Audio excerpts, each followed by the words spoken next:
আসসালামু আলাইকুম প্রিয় শিক্ষার্থী বন্ধুরা, আজকের ভিডিওতে তোমাদের স্বাগতম। বন্ধুরা, আজ তোমাদের সপ্তম শ্রেণীর অর্ধবার্ষিক পরীক্ষার গণিত প্রশ্নটি তোমাদেরকে দেখাবো। বন্ধুরা, এটি একটি নমুনা প্রশ্ন, এটি ইন্টারনেট থেকে প্রাপ্ত। এই প্রশ্নটি যে 100% আসবে তা কিন্তু শিওর না, তবে বন্ধুরা এই প্রশ্নটি আসলেও আসতে পারে। আমি এর আগে তোমাদেরকে সপ্তম শ্রেণীর গণিতের এক সেট প্রশ্ন দেখিয়েছি, এখন আরেক সেট দেখাচ্ছি। এরপরে পরীক্ষার আগের দিন রাত অর্থাৎ আজকে রাতে আরেকটা সেট দেখাবো। তো এই 3 সেট প্রশ্নের মধ্যে যে কোনো একটা অবশ্যই আসবে। ভাগ্য ভালো থাকলে এটিও চলে আসতে পারে। তাই তোমরা ভিডিওটি না টেনে প্রথম থেকে শেষ পর্যন্ত দেখবে।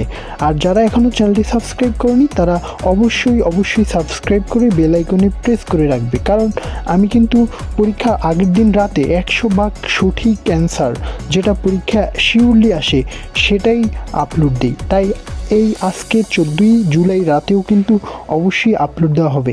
তাই সেই প্রশ্নটি সবার আগে পেতে তুমি সাবস্ক্রাইব করে রাখো এবং এই বেল আইকনে প্রেস করে রাখো, আর ভিডিওতে একটি লাইক দিয়ে রাখো। তাহলে চলো ভিডিওটি শুরু করা যাক। তো বন্ধুরা, তোমরা দেখতে পাচ্ছ এখানে প্রথমে একটি উদ্দীপক দেওয়া আছে। উদ্দীপকে বলা হয়েছে আমাদের ধন সম্পদের পরিমাণকে সবসময় আমরা সংখ্যায় প্রকাশ করে থাকি। বাস্তব জীবনে আমরা অনেক ছোট বড় সংখ্যার সাথে পরিচিত, আবার এজন্য অনেক বড় সংখ্যা আছে যাদের কিনা প্রকাশ করতে অনেক অসুবিধা হয়। তো বন্ধু, এভাবেই একটি উদ্দীপক দেওয়া আছে। এরপর আমরা দেখব। তারপর বন্ধুরা, এখানে একক কাজ 1 দেওয়া আছে, সেখানে ক এবং খতে দুটো প্রশ্ন দেওয়া আছে। তোমরা ক নাম্বার প্রশ্নটি প্রথমে লক্ষ্য করো। সেখানে বলা হয়েছে আমার বন্ধু সুমন আমাকে কিছু টাকা দিয়ে বলল টাকাগুলো সে দান করতে চায়, কিন্তু নিয়ম মেনে টাকাগুলো দান করতে হবে। দান করার নিয়ম হলো প্রথম জনকে যত টাকা দান করবে দ্বিতীয় জনকে তার 5 গুণ টাকা দান করবে, তৃতীয় জনকে দ্বিতীয় জনের 5 টাকা দান করবে।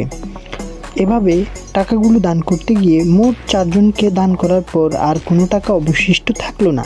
সুমনের দেওয়া টাকার পরিমাণ কত ছিল?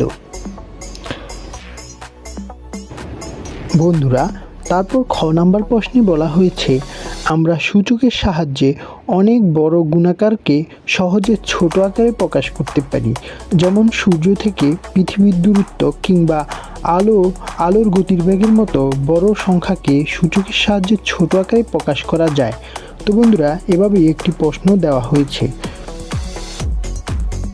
তারপর বন্ধুরা, একক কাজ 2-এ ক নাম্বার প্রশ্নে বলা হয়েছে 1/4 ও 3/8 প্রথম 10টি গুণনীয়ক নির্ণয় করো।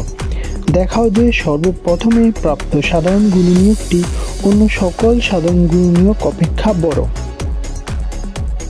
তারপর বন্ধুরা, এখানে খ নাম্বার প্রশ্নে বলা হয়েছে একটি অনুষ্ঠানের আলোকসজ্জায় লাল, সবুজ ও হলুদ এই 3টি রঙের বাতি আছে, যেখানে লাল রঙের বাতিগুলো 2/5 মিনিট পর, সবুজ রঙের বাতিগুলো 3/10 মিনিট পর এবং হলুদ রঙের বাতিগুলো 1/12 মিনিট পর জ্বলে। কতক্ষণ পরপর সব রঙের বাতিগুলো একসাথে জ্বলবে? এখানে একক কাজ বা কাজ 3 দেওয়া আছে। এখানে বলছে জোড়ায় আলোচনার ভিত্তিতে প্রাপ্ত বীজগণিতীয় রাশি x + 4 × x - 3। এখন কাগজ কেটে রং করে x + 4 × x - 3 বীজগণিতীয় রাশির গুণের মডেল তৈরি করি। এখানে প্রথমে নির্দেশনায় বলা হয়েছে কাগজ কেটে বীজগণিতীয় রাশির গুণের মডেল বিষয়বস্তু তৈরি, প্রয়োজনীয় উপকরণগুলো ব্যবহার করো, কাজের ধারা। কাগজ কেটে বিভিন্ন টাইলস বানিয়ে সেগুলো দিয়ে গুণের মডেল বানিয়ে x + 4 ও x - 3 এর গুণফল কিছু বর্গাকার ও আয়তাকার টাইলস বানাই। তারপর বলা হয়েছে নির্ণয় গুণফলটির সত্যতা যাচাই করি, এবং সর্বশেষ নির্দেশনায় বলা হয়েছে জ্যামিতিক পদ্ধতিতে গুণফলটির সত্যতা যাচাই করি। বন্ধুরা, এখানে এখন আমরা সর্বশেষ কাজটি দেখব। এখানে 4 নম্বরে বলা হয়েছে একটি নির্দিষ্ট সংখ্যা লিখতে হবে। সংখ্যার সূচকীয় আকার কিভাবে করতে হবে তার প্রয়োজনীয় নির্দেশনা শিক্ষার্থীদের তৈরি করতে হবে। শিক্ষার্থীদের 2টি ছক তৈরি করতে হবে। এই ক্ষেত্রে ছকের গড়গুলো ফাঁকা রাখবে। প্রথমে নির্দেশনায় বলা হয়েছে কাগজটি হবে একটি দলীয় কাগজ। 5 জনের দলে কাজটি করা যাবে। শিক্ষার্থী সংখ্যা কম বেশি বিবেচনায় শিক্ষকের নির্দেশনা ভিন্নভাবেও দল গঠন করা যেতে পারে। আলোচনার মাধ্যমে লেখার কাঠামো এবং কী লেখা হবে তা ঠিক করতে হবে। তারপর বলা হয়েছে দলের প্রত্যেক সদস্য যে কোনো 2টি করে নমুনা লেখা নিজ খাতায় তৈরি করবে। দলের সদস্যরা নিজেদের মধ্যে আলোচনা করে ঠিক করবে কে কোন ধরনের নমুনা তৈরি করবে।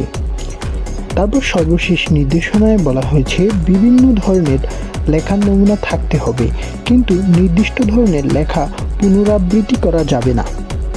তারপর বন্ধুরা শেষের নির্দেশনা দেওয়া আছে নমুনা লেখাটি লেখার আগে দলীয় আলোচনার মাধ্যমে কি কি সিদ্ধান্ত নেওয়া হয়েছে এবং গুরুত্বপূর্ণ বিষয় উঠে এসেছে তা লিখতে হবে। তাহলে চলো বন্ধুরা এবার এই প্রশ্নটির 100% সঠিক সমাধান দেখে নেই।